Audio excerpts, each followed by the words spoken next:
All right, we are live. Well, thanks again for joining everybody.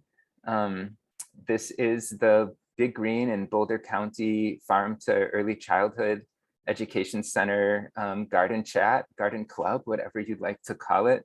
This is our third series. We hosted a grow bag giveaway about a month ago now. And so I'd love to talk a little bit about like those grow bags and how they're doing, what's happening in each of our gardens.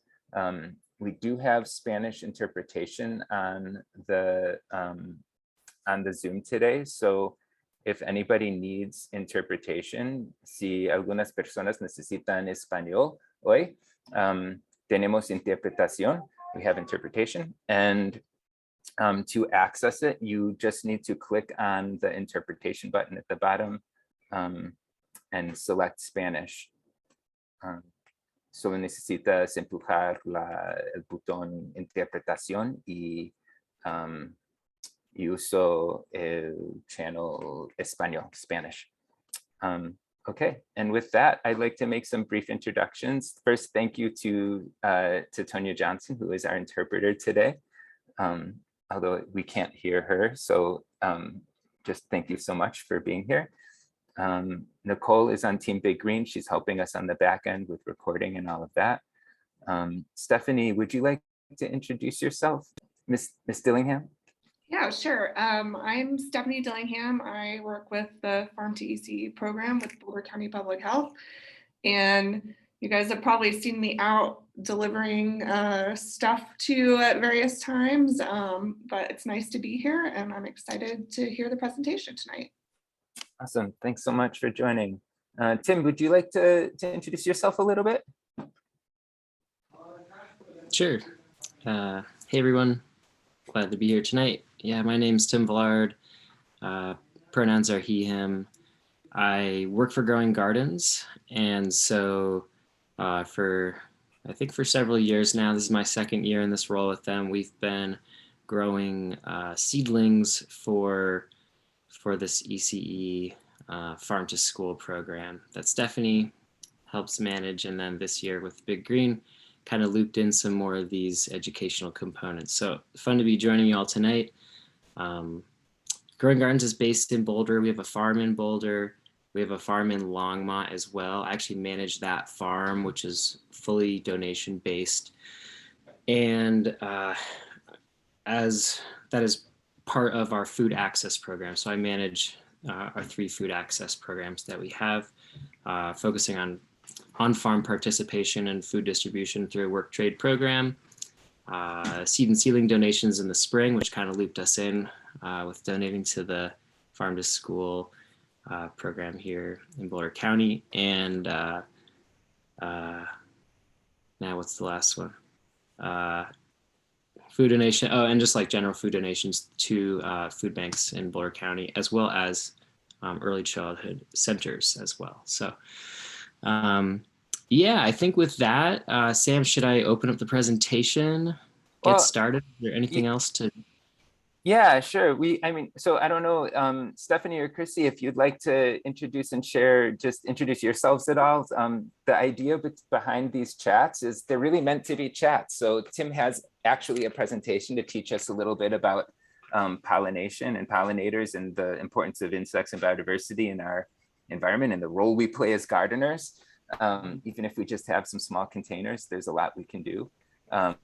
But this really is meant to be a space for us all to share and learn from each other and ask questions and kind of grow together. So if you're comfortable, if you'd like, go ahead and introduce yourselves. If not, that's cool too. We're super flexible.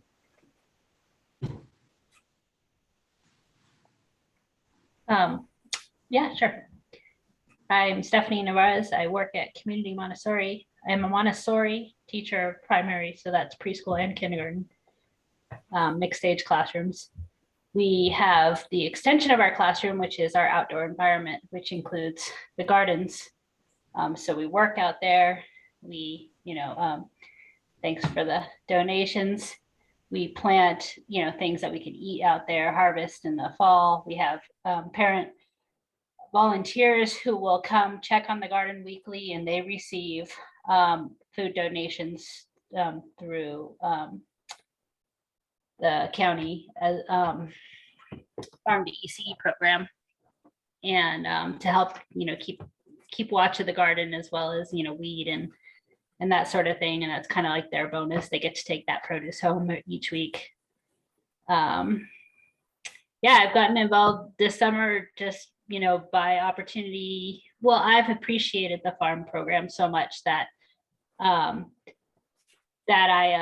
have volunteered to do produce deliveries for Milk and Honey. And now I'm involved with Tim a little bit with doing some of the work and enjoying the produce as well. That's really wonderful. Thanks so much for all that work, both with the kids and with the larger community. And yeah, thanks for joining today. Welcome. Hey, Chrissy.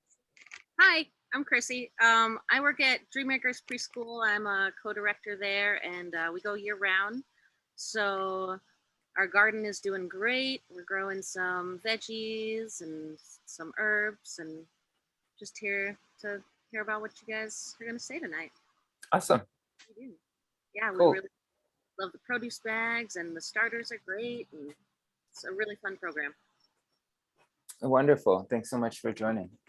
So yeah, Tim, if you're ready to go, let's learn about habitat and pollinators. Yeah, absolutely. Thanks, Sam. Stephanie, good to see you. Chrissy, good to meet you as well.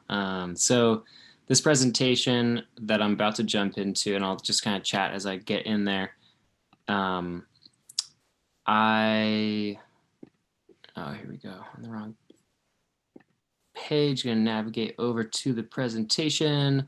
So I think I'll say that there's kind of a lot. Maybe I over prepared in this presentation, but part of, coming to this is that you'll get the PowerPoint shared with you as well.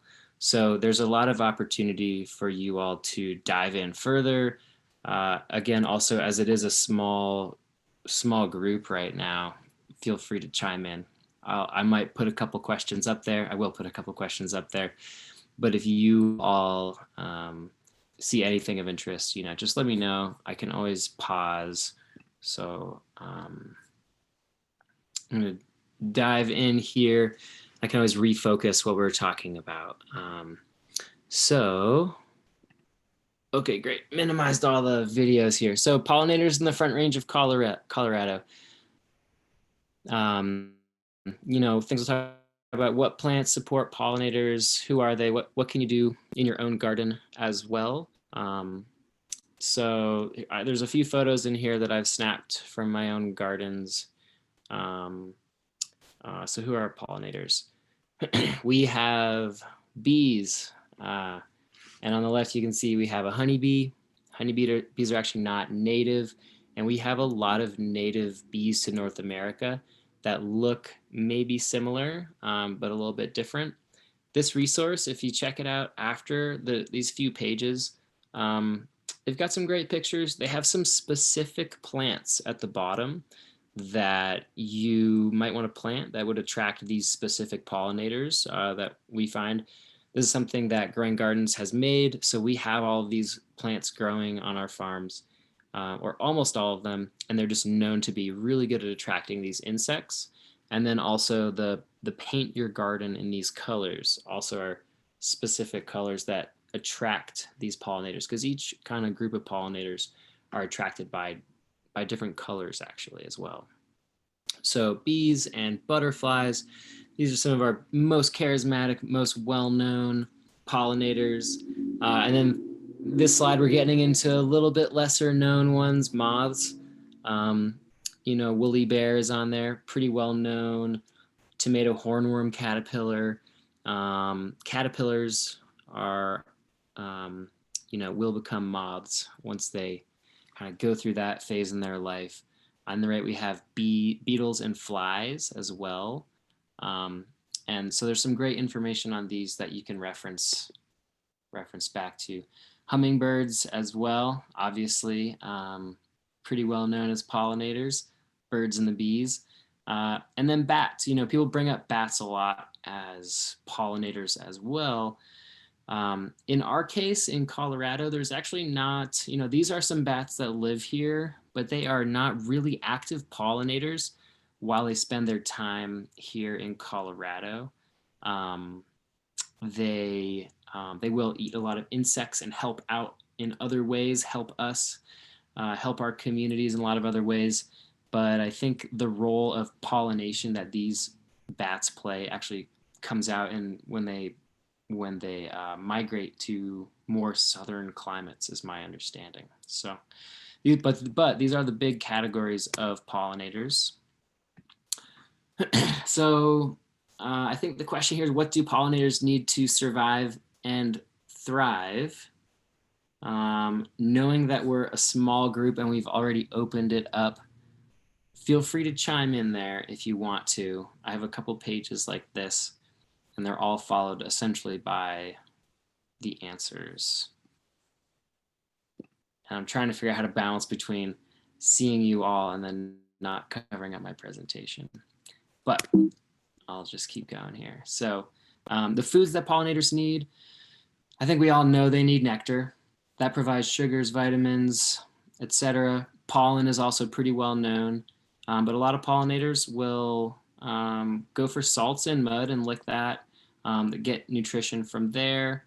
A lot of pollinators actually are generalists, so they'll actually also go for other bugs and other insects, rotting things as well. And they also need water. And I think that's one thing I'm gonna actually skip over a lot of the specific information throughout this, but in the Front Range of Colorado, this is such an arid climate, such a dry climate. So a lot of the plants that the insects and the pollinators need often live right next to water. And it's really important for those pollinators to have access to some spot where they can actually directly drink water as well. And general habitat, and we'll come back to that as well. And this page is in Spanish, again, for when you kind of visit this at home. So what can you do for pollinators in your landscape? Side note, this is a photo of a couple bees drinking from a bird bath. So they're finding, this is something if you have a bird bath, they might be able to drink some water from that. So flowers are the primary food source for most pollinators. That's the most important thing. And I think a thing to know and the thing to think about is that flowers typically don't last all season. Really the backbone of the food source that the pollinators are really going to rely on throughout this whole growing season, throughout spring, summer, and fall, typically it is perennials. And so we're talking about trees and shrubs, flowering trees, sometimes trees that you may not even notice or think about as flowering trees are still out there producing some nectar for pollinators. And then other, Colorado, the Front Range of Colorado historically would have been a prairie. And there's a lot of perennial flowering plants in this area that, die back in the winter, but they keep their root base and they're going to grow up throughout the season. So typically the trees are really flowering most strongly in the spring, maybe into early summer. Those other perennials around here, probably they have their own bloom times and they are staggered throughout the season. But to have a really comprehensive food source and diet for our pollinators throughout the whole year, you need a lot of different plants, and you need plants that flower at different times. And you also need a variety of shapes and colors for mixed nutrition and to support all the different pollinators that are out there. So I'm gonna cruise ahead. Actually, I mentioned water. And I think the way I want to revisit it here, when we think about, our landscapes and, Stephanie Navarez, you mentioned at your school, you have this landscape that is your greater classroom. So I'm not sure what you have in that landscape, but as you think about caring for that landscape, and anyone else who ends up listening or seeing this, in the Front Range of Colorado, we have most of our waterfalls typically in the springtime. We'll get those storms rolling out in the spring, also early summer. And as we go, as the snow melts out of the mountains, we get less and less and less water. So a lot of the native plants and trees and perennials that are really making up this landscape that we have, they are naturally supplied with water earlier in the season. And then as you go along, it gets later season and fewer things have the water, which really is the resource that they need to bloom. So this will tie in as we look at our gardens in a couple slides down. But I think right now, I'm thinking about that landscape again, the climate is changing a bit. You know, last spring we had this really, really wet spring. And that actually was pretty, that's the wettest spring I've experienced here in the last 12 years. And then in contrast, this year we had almost no precipitation. Obviously, dryness is something we're all very aware of and attuned to here. But if you want to support your native landscape with all of these plants, the thing that I think is most important that you really can do is actually water your landscape. So trees typically spread roots shallowly out fairly wide. And so actually a sprinkler under your trees is, you know, again, that's the backbone of what supports these pollinators and provides habitat for a lot of other creatures. We don't love, you know, it's always like, don't run your sprinklers all over. But if you have a tree that is actually a really important fixture in the landscape, that is actually what it needs. So it does need periodic, if we're really dry like this spring, the way to keep those going are sprinklers. If you think about the perennials that have these deep tap roots usually, and then send up their flowers, around here we you know, call, if you install that landscape, it's xeric, Xeric, and you put a drip irrigation system on to really get the water to slowly seep in really deep into the ground. So there's a lot more to say there, but I think thinking about this is really the landscape that we have. And if you have a landscape that you manage, consider what you can do for those plants. There was a lot there. Also, for any interpretation, I'm sorry, I spoke kind of fast there. Are there any questions at this point? Any thoughts y'all have of your landscapes that might be relevant to pollinators?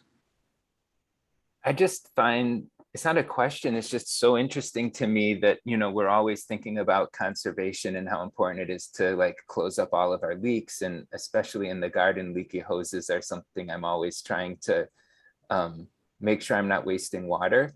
But this bullet of if a leak is very small, I like the very small, it might be a water source for pollinators. That idea that, you know, obviously you know, pollinators are getting water from like nectar and from the food they eat, but they also need water too. That idea that like you just need a little bit of water somewhere where the insects can come and it's not just pollinators, right? It's like all of the insects can come and get some water. It's really interesting. Yeah, thanks for pointing that out, Sam. And Sam is from a less arid region of the US than here. And so, yeah, we do talk a lot about not wasting water. And I think this comes from a conversation with some other farmers in the area where we're always trying to tamp down leaks. We have a lot of irrigation that we manage and leaks pop up inevitably. So this is a constant thing. But the thing that you inevitably notice is that, yeah, all the insects swarm to your leaks. And I have a couple leaks on my farm I'm thinking about right now that I'm like, I need to fix that connection.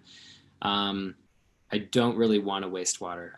I'm trying to tone that down, but it's an important thing to notice that the insects flock to that water. And when you think about the area that we are in, it's so dry, and the rivers here, they flow in the spring and then they'll actually stop flowing later in the season or down to a real trickle.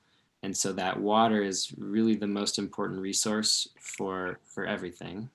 that lives. And so I'm not promoting wasting water. You know, supporting a native landscape that is xeric and low water is really great, but it's worth noting, I think, as well. So thanks for pointing that out, Sam. Again, feel free to chime in. I'll just keep cruising forward. Okay, one of the things, can I mention something? One of the things that we've been really struggling with is actually watering, getting the water connections and going and flowing to where we want them to go.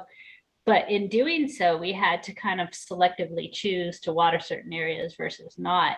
And so I'm curious a little bit about, like, you know, which plants are drought tolerant that, you know, might continue to support that pollinator rule, or that just they're a little easier in the sense, and or these might not be the same thing. They will you know, they'll come back kind of on their own and don't need a whole lot of care or maintenance or replanting or that sort of thing. Anyway, just throwing that out there because that's something I've been trying to learn along the way. Yeah. It's a really good question. And without, you know, diving into like the specific plants that you might bring up, I know one resource that I think is a fantastic resource, and I believe Sam might be sharing it. We discussed it before, but Resource Central is a great organization in Boulder. They do many things, but one of the programs that they run is called Garden in a Box.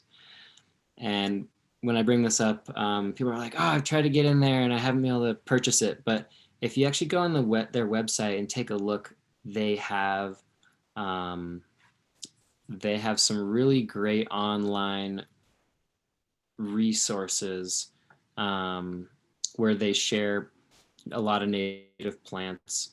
There's other lists such as nurseries in the area will give you a full list of plants.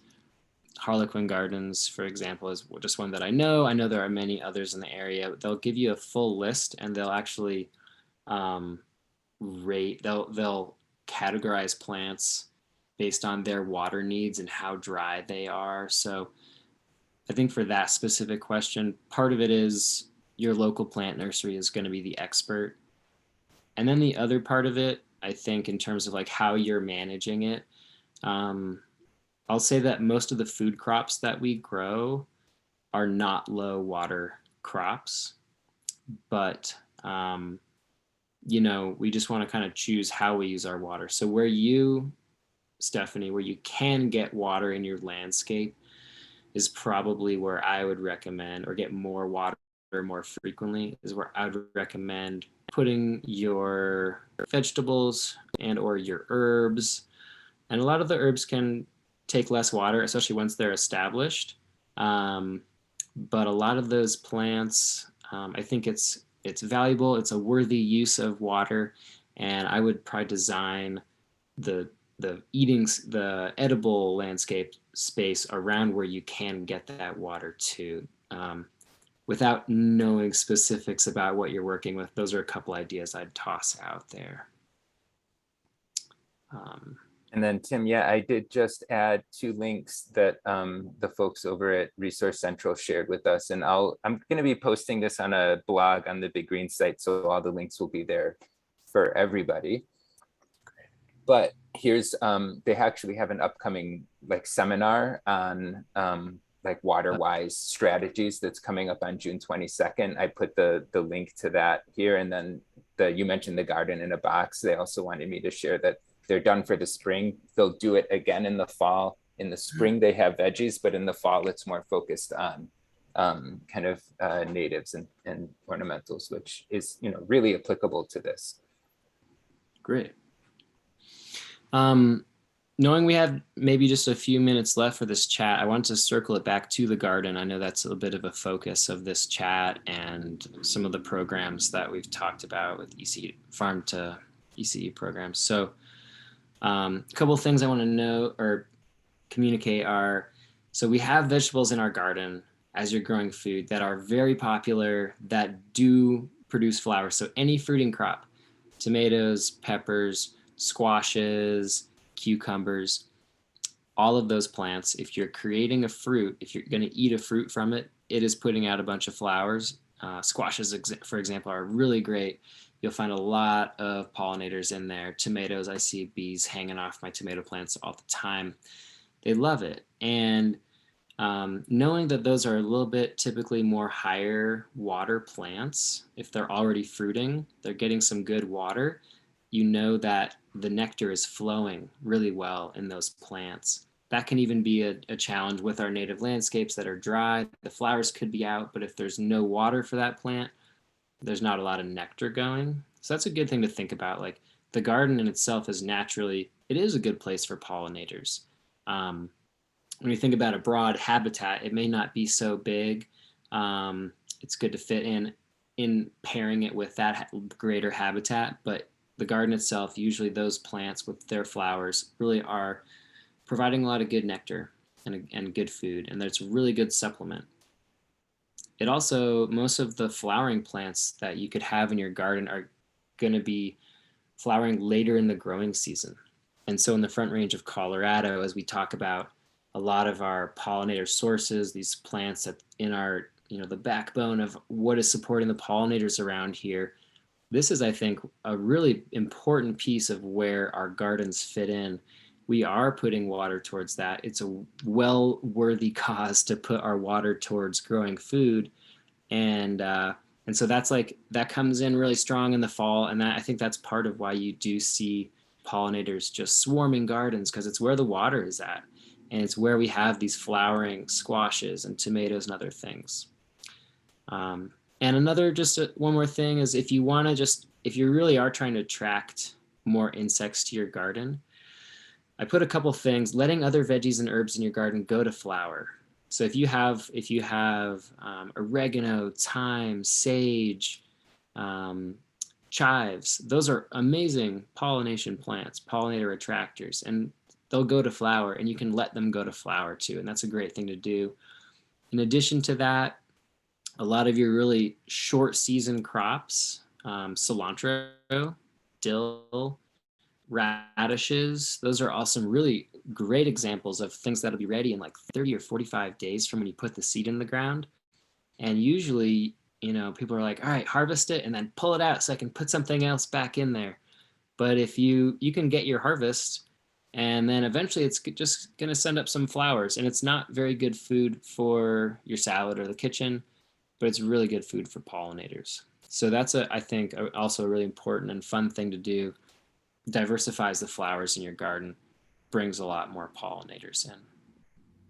With the roots though, you have to leave them in the ground, right? You can't you have to leave a couple, you're harvesting, if you have 10 radish plants growing, you're going to harvest 9 maybe and leave 1 to get big and flower if you've got the room and the interest. Totally. Yeah, very good point. Yeah, radishes and turnips and things that to harvest it, you pull it out all the way. Thanks, Sam. You have to leave it in the ground, and just leaving 1 in the ground, like you said, goes a long way. Yeah, I had a question. Please. Yeah, please. We're talking a lot about pollinators, and I know pollinators are super, super important in the garden, but I also noticed just thinking about my own garden, when I first started, I just grew a small handful of different things, but I've been growing for 20 years, and what I love in the garden is growing as much different crops that I can grow because I want to eat them and experience all those different vegetables. And it's also just really beautiful, right? Having different plants with different flowering times and different palettes, all of it. It's just, I love it. But one of the things I've noticed, and now it's become really a purpose in why I garden, is it's not just pollinators specifically coming, but there's so many insects that might be visiting flowers and pollinating flowers, but some of them are doing other things. Some of them are really damaging. They're herbivores and they're eating my leaves. But some of them are carnivorous and they're eating the herbivores. Can you talk a little bit? Is there does this way of gardening specifically for pollinators, like really also just support an abundance of insects, and then also the larger animals that are eating those insects. And like how, you know, if you're just starting off and you have 1 or 2 containers in your house, or, you know, a small patch at your school, how is that contributing to the larger landscape and the availability, like at the macro scale, like thinking about our neighbors and all of that? So that's maybe more than just one question, but is there any thoughts or tips or advice you have about any of that? Yeah, absolutely. So one topic that you brought up to start with is diversity and even beauty. And I think, you know, something that I think I've learned and noticed is a diverse array of flowers. As we mentioned before, diversity in color and flower shape and flower type, it's good for pollinators. It's way more beautiful too. And it's definitely, it's good. You will enjoy it, and your neighbors might enjoy it. But when you talk about other benefits for your garden, and yeah, this is not something that we brought up, but beneficial insects. I think the way that we brought it up, you know, beneficial insects we know are attracted in to a garden with flowers. It's kind of a common thing that's said. And part of it is that those beneficial insects oftentimes are generalists. And so they are coming into the garden for your flowers because they will feed on those flowers.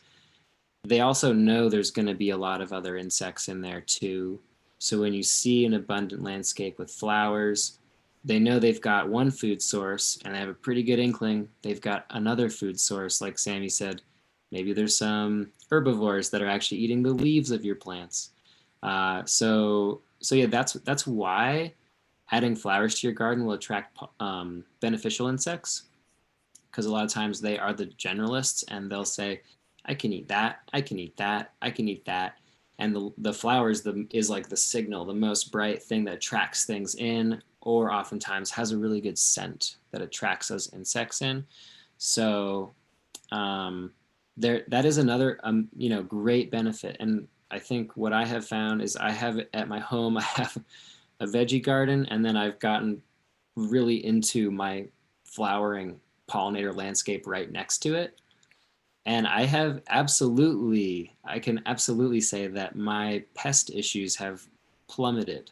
And I have a hum and a buzz and a very big diversity of insects that hang out there and are always around, be it some new bug I've never seen in my entire life, or bees that are living in the dirt in like this berm, and they come out and they pollinate. But I also don't really I have a way fewer pest problems than I've had at other locations in the past. So yeah, those beneficial insects are generalists who can eat nectar in the flowers and go for your insects issues as well, which happen in the gardens.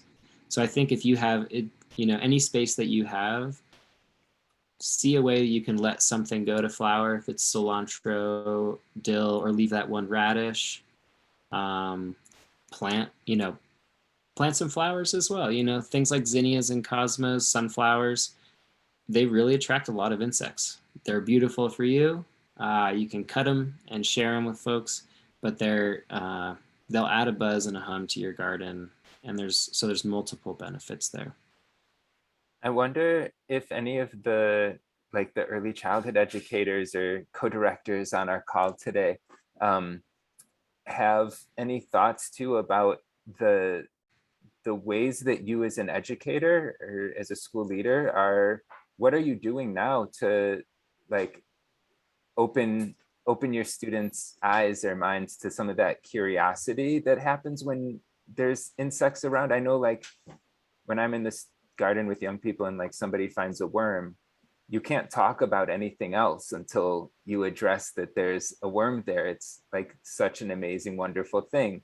And same thing with bees, right? It can be really scary, but as we become accustomed to it, it's like it's kind of magical to just sit and be still and watch a bee like buzz from flower to flower and flower and ignore you because it's busy eating. I wonder if some of your, if you have experiences that you could share and think through, strategies or just stories that these opportunities have brought for you. I think in particular, spiders is the one that I love in my classroom, especially when you find them in the classroom. And, you know, they tend to freak out again, you know, bees, I don't know, spiders. It's always the like, it's the worst spider ever, right? And so if you ever go and you, like I always go, and I'm like, where's the spider? And I pick it up with my hands and I let it crawl all over me. And every now and then it'll dangle by a web. And it's like, cool, you know, and so I kind of play with them, you know, in that way. And then I release them back outside or somewhere onto a plant. But what I've noticed is, you know, because I'm not afraid and because I can play with them, like I will see them then eventually not be as afraid to like just try to pick up that bug or whatever themselves. That's awesome. Playing with spiders, that does sound fun. Well, thanks so much for sharing that, Stephanie. Yes, Tim, go ahead. You can keep moving along if anyone else has any questions or thoughts to share. Oh, sure. I was going to say, this is really my last slide, you know, some takeaways. And again, you all can you'll get a link to this presentation. All these things we've said, care for the landscape you have, the trees and perennials that you have are the things that take the least amount of effort and give the most to pollinators and insect and just the landscape of general wildlife. Diversify, it's way more fun, way more beautiful, and it really adds a lot of benefits. And then, yeah, let some veggies go to flower. And we didn't talk about this at all, but the last thing is just pesticides are really damaging. So, you know, purchase organic seedlings from local nurseries. That is really the best source and the best way to actually be confident that you're not getting any pesticides. And then, yeah, there's really no place for pesticides in a garden with kids or around food anyway. So it should be a no-brainer. But just did want to mention that, bring that up. But that's everything that I was hoping to bring, and I'm happy to answer questions again as usual. And I know that I think you have more things to talk about and cover in the meeting, but that was kind of everything I brought. So thanks so much for including me. Yeah, Tim, thanks so much for sharing all of this great knowledge about pollinators. It's such a fascinating topic. Before we move on, so I do have a recipe to share. We always want to talk. Tim, you can stop sharing your screen. Cool, I was gonna, yeah, perfect. Thanks. Thanks, Sam. Yeah, no, thank you. But before we get into that, because the insects in the garden, and like the abundance of wildlife, I'd love to hear any thoughts or questions or takeaways from your own experiences, either at home or at school. Beth, I see you mentioned in the chat that your son just did a presentation, or actually when he was 7, and they brought drone bees for the kids to hold. That was actually the exact scenario that I was sharing at the beginning of the call before some folks joined, before we got started, about my wife is a preschool teacher, and they did the same thing. They brought drone bees for preschoolers to hold. And what an amazing thing to do, right? Like, just, it's so counterintuitive that you would hold a bee, like the insects that are the most famous for stinging us. Yeah, I bet the kids loved it. That's awesome. Wasps are another insect that I think come up a lot in pollinator conversations, and also something I didn't learn about until later in my garden journey. that wasps are not bees and bees are not wasps. And bees tend to be, especially native bees, tend to be very docile because they're solitary. They don't live in a hive. They don't have like territory to protect. And just being able to identify that's a bee, it's fuzzy. These are its wing shapes. Like I can know that that's a bee and not have to be afraid at all. But like, oh, that's a wasp. Actually, that's a yellow jacket and it's September and it's really hungry and thirsty. And, you know, and where I live, it's desperate for food and it like maybe is going to sting me because it's super aggressive.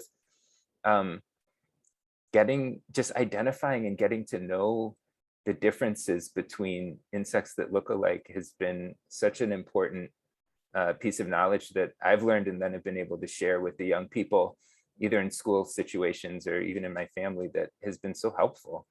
And then when you get to see a wasp like come and eat a caterpillar, like, you know, while you're watering the garden one day and you're just like, oh my God, like it's the nature channel in my backyard. It's even more amazing. Anybody else have any sharing to do? Feel free to unmute your microphone and offer up any questions or ideas. There's specific plants you want to know about or strategies.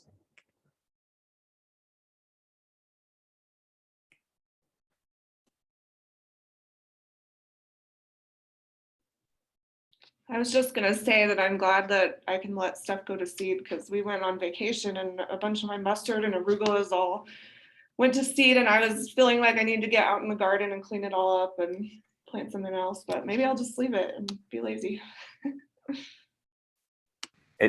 It does feel good to be to know it's good to be a lazy gardener. You might get a lot of arugula and mustards coming up next year too. That's okay, we'll eat it. No, right, that's like a huge benefit. It's like those self-seeding annuals are like, why buy seeds if the plant just plants them for you? Totally. It's so great. All right, well, I'm ready to start talking about food. I'm getting hungry, it's dinner time. So let me share my screen real fast. I have a recipe I wanted to share. I picked a recipe that is, are you all looking at my email or are you looking at a recipe? At a recipe. Oh, good. Okay. Here we are. Here, let me quick expand this screen.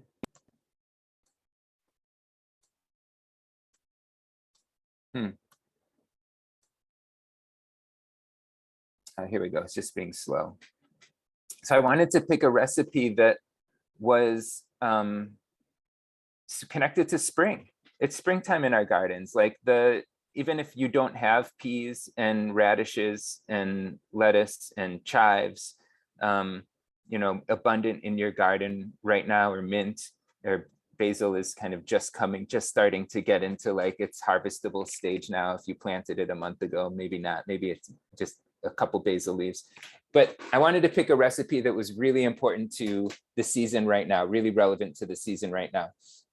So if you're going to the farmer's market, these are likely things that that are in abundance from local farms. If you have neighbors who have gardens and you're sharing, this is the kind of stuff that we've got in our gardens. So a handful of snap peas in this recipe. Oh, so this is just like a cracker snack too, which also, this is an older recipe from Big Green's catalog, but it's so good for kids. It's such a great recipe to make with young ones because there's so many pieces of this recipe that they can do together. And it works really well for classroom cooking as well as just at home. You could do it for like an appetizer for guests. You could also do it for like just like a simple snack where everybody's throwing together a little thing to put on some crackers and munch. So it's a handful of peas, about 1.5 cups. You can, if you have more, 2 cups is fine. It's not these kinds of recipes I love because they're not really particular. The recipe calls for mint or basil leaves. You can mix them together. I think I mentioned chives, oregano, so many, sage would be good. Like any fresh herb that you happen to have in the garden really would be excellent. You don't have to discriminate. You can use a baguette or you can use crackers. Really anything that's going to be your vehicle. Tortilla chips could be yummy. Pita chips could be yummy. Pita itself, like so many different bread options. Whatever works for you, whatever you've got in the pantry. Some olive oil, a soft cheese. So like goat cheese or cream cheese if you like it more mild. Was it Neufchâtel cheese is like the lower fat version of cream cheese that's really tasty. Lot of options there with soft cheeses. And then salt and pepper. And then it's really simple. You mince the snap peas and herbs together. To me, a blender or food processor makes really quick work of this. And then pour them into a bowl, drizzle over olive oil, sprinkle with salt, and just mix it up. It's going to make like a nice green kind of light salad, coarse kind of a coarse pate maybe. But not as mushy. And then you just spread the cheese on your crackers. Again, getting back to the kids and incorporating them in the kitchen, have it just like putting out the cream cheese for them, putting out some goat cheese for them, let them spread it on their cracker or their bread and spoon the snap pea herb mixture on top. And it is really excellent. And again, thinking about the versatility, like some thin slices of radishes instead of, if you don't have peas, there's like such an amazing thing about a whole radish might be really intense, or slices of radishes might be really intense to eat as a whole thing. And a lot of kids would, if they're adverse to those really bold flavors, are going to be turned off by a radish. But if you slice it thin and you put it on a cracker with a little bit of fat, like some butter is like, and it's not the healthiest option, but a little bit of butter and a slice of radish on a cracker, or cream cheese and a slice of radish, a couple slices of radish. And then like an herb mixture like this, a little salad on top. And it's just a really spectacular flavor and a really excellent way to get some of those more picky eaters to really enjoy eating some fresh garden vegetables. So I'm sorry I didn't have a chance to make the recipe and have some good pictures for you all today, but I'll see if I can make it before our next chat, and I'll share some pictures on our next call. And then that actually brings us to talking about our next call really fast. In 2 weeks, we will be featuring cooking in the garden. And so we're going to be reaching out to some centers and see if there's some chefs who are some culinary directors who'd like to share some recipes with the crew. If you all have any recipes that you're really excited about and you'd like to share them, thinking about this is not like your Julia Child moment where we're in front of the camera demonstrating the whole recipe, but just the time to swap and share and give people some of the kitchen tips and things that you're enjoying this time of year, especially when it's connected to, what's coming out of the garden or fresh herbs or anything like that. So yeah, I don't know if anybody has any thoughts, parting questions, any inspiration from our pea herb snack recipe that inspiring you. Love to hear any wrapping up thoughts before we close out for the evening.